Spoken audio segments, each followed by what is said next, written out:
Баршаңызға сәлем. Бүгін өте дәмді кешкі ас дайындайтын боламыз. Алдымен голянды маринадтап аламыз.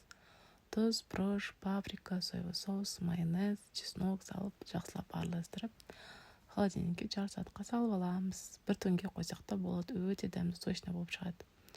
Және подсолнечное масло обязательно. Сол кезде сухой болмайды.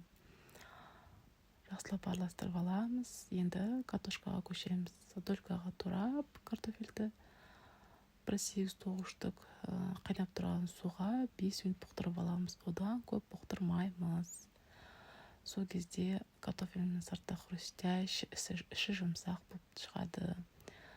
Осымен біздің кішкентай секретіміз осы.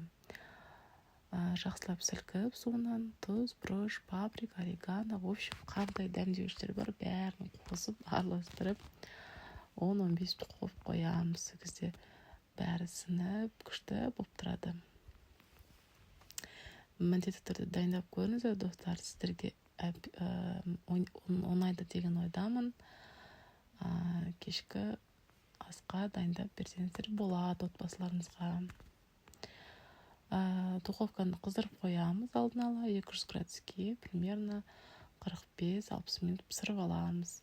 Әркімде духовка әртүрлі, сондықтан да өз духовкаларына қараңыздар.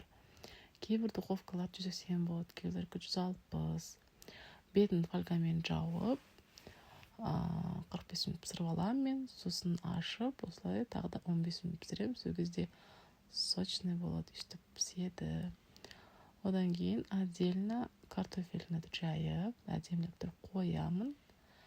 Бұны примерно 200 градусте 15-20 минут пісіріп аламын.